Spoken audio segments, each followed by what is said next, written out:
નમસ્કાર મિત્રો, સ્વાગત છે તમારું એચએનજીયુ સ્ટડી પોઈન્ટ યુટ્યુબ ચેનલના એક નવા વિડીયોમાં. મિત્રો, વિવાદિત સ્ટાફ નર્સ ભરતી અંગે ખૂબ જ મોટા સમાચાર સામે આવી રહ્યા છે. એના વિશે આપણે આજના આ વિડીયોની અંદર વાત કરવાના છીએ. તમામ ઉમેદવારો માટે એક સારા સમાચાર છે, સાથે સાથે એક ખરાબ સમાચાર કહી શકાય એ પણ છે. એના વિશેની વાત પણ આપણે આજના આ વિડીયોની અંદર કરવાના છીએ. જ્યારે આ ભરતી કરવામાં આવી જ્યારે એની પ્રોવિઝનલ આન્સર કી બહાર પાડવામાં આવી ત્યારે ખૂબ જ મોટો વિવાદ થયો હતો, કારણ કે એના જે ગુજરાતીનું પેપર હતું એના તમામ પ્રશ્નોના જવાબ એબીસીડી પ્રમાણે ક્રમશઃ આવતા હતા. તો આ અંગે ઉમેદવારો દ્વારા ગુજરાત હાઈકોર્ટની અંદર ફરિયાદ કરવામાં આવી હતી. તો ગુજરાત હાઈકોર્ટ દ્વારા શું ચુકાદો આપવામાં આવ્યો છે એના વિશેની વાત પણ આપણે આજના આ વિડીયોની અંદર કરવાના છીએ. મિત્રો, HNGU study point YouTube channel દ્વારા તમને આવી તમામ માહિતી સૌપ્રથમ અને સચોટ રીતે પૂરી પાડવામાં આવે છે. ભવિષ્યમાં પણ આવી તમામ માહિતી મેળવવા માટે ચેનલને અત્યારે સબસ્ક્રાઈબ કરી લેજો. તો હવે શરૂ કરીએ આજનો વિડીયો. તો તમે જોઈ શકો છો, સ્ટાફ નર્સ ભરતી અંગે મોટા સમાચાર. તમામ ઉમેદવારો માટે એક ખરાબ સમાચાર, સાથે સાથે એક સારા સમાચાર પણ છે. ભરતી રદ કરવા અંગે ગુજરાત હાઈકોર્ટે શું કહ્યું એ આપણે અહીંયા જોવાના છીએ. સૌપ્રથમ જે આ ન્યૂઝપેપર કટિંગ છે તમે આને ધ્યાનથી સમજી લેજો. એક એક ડિટેલ છે એ તમારા માટે ખૂબ જ ઉપયોગી છે, તો તમે આને જે છે એ ખૂબ જ ધ્યાનથી સમજી લેજો. કુલ 1903 પોસ્ટ માટે 54,000થી વધુ ઉમેદવારો જે છે એ પરીક્ષા આપી હતી. હાઈકોર્ટે 7મી મે જે છે એ વધુ સુનાવણી રાખે છે, એટલે કે ગુજરાત હાઈકોર્ટનો જે પહેલો ચુકાદો જે છે એ આવી ગયો છે અને આ બાબતે વધુ ચૂકવણી જે છે એ 7મી મે 2025ના રોજ જે છે એ રાખવામાં આવેલી છે. સરકારી હોસ્પિટલોમાં સ્ટાફ નર્સની પરીક્ષાના ગુજરાતી પેપરમાં ગેરરીતિના આક્ષેપ સાથે રીટ, એટલે કે ઉમેદવારો દ્વારા ગુજરાત હાઈકોર્ટની અંદર જે છે એ ફરિયાદ કરવામાં આવી હતી અને એના રિલેટેડ જે છે એ ગુજરાત હાઈકોર્ટ દ્વારા જે છે એ આગામી સુનાવણી જે છે એ 7મી મે રાખી છે. અને જે પાછળની ચૂકવણી હતી એની અંદર શું જે છે એ સુનાવણી હતી એની અંદર શું નિર્ણય લેવામાં આવે છે એને તમે જે છે એ અહીંયા ધ્યાનથી વાંચજો.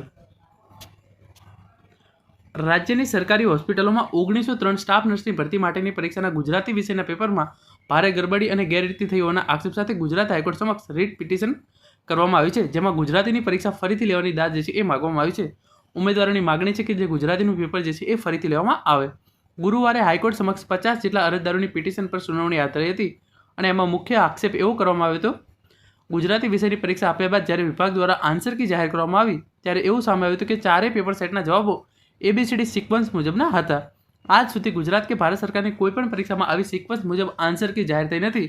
ત્યાંથી આ એક પૂર્વ નિયોજિત કાવતરું હોવાની શંકા ઉપજાવે છે. હાઈકોર્ટના જસ્ટિસ નિર્જર દેસાઈએ આ મામલે વધુ સુનાવણી 7મી મેના રોજ જે છે એ મુકરર કરી છે.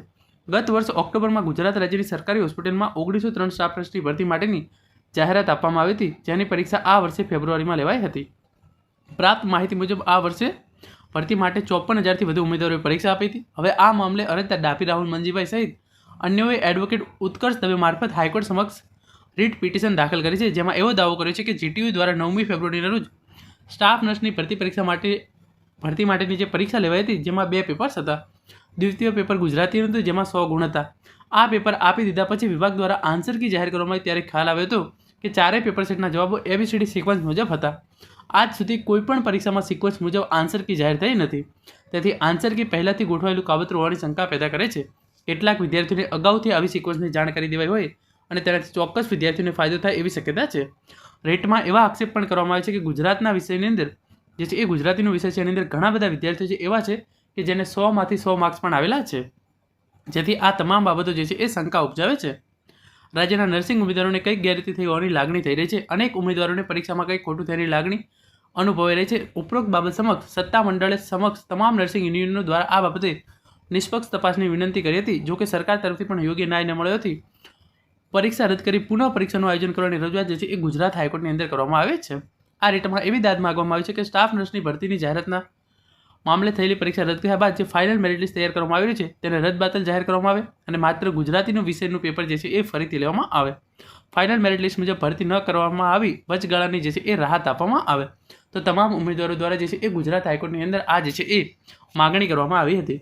તો ગુજરાત હાઈકોર્ટે જે છે એ એની આગળની સુનાવણી જે છે એ 7મી મેના રોજ રાખી છે, પરંતુ પહેલાં જે નિર્ણય લેવામાં આવ્યો છે એ આ છે. નર્સિંગની ભરતી પર રોક મૂકવા માટે ગુજરાત હાઈકોર્ટનો ઇનકાર. તો તમામ ઉમેદવારો માટે ખરાબ સમાચાર આ કહી શકાય કે ગુજરાત હાઈકોર્ટે જે ગુરુવારે સુનાવણી કરવામાં આવી હતી એની અંદર કહ્યું છે કે નર્સિંગની ભરતી પર અત્યારે ગુજરાત હાઈકોર્ટે રોક મૂકવા માટે ઇનકાર કરી દીધો હતો. ઉમેદવારોની જે માગણી હતી કે જે પ્રમાણે જે છે એ ફાઇનલ મેરિટ લિસ્ટ બહાર પાડી અને ડોક્યુમેન્ટ વેરિફિકેશન શરૂ કરવામાં આવ્યું છે એ રોકવામાં આવે, તો ગુજરાત હાઈકોર્ટે કહ્યું છે કે અત્યારે એના પર કોઈપણ પ્રકારના પગલાં જે છે એ લેવામાં આવશે નહીં.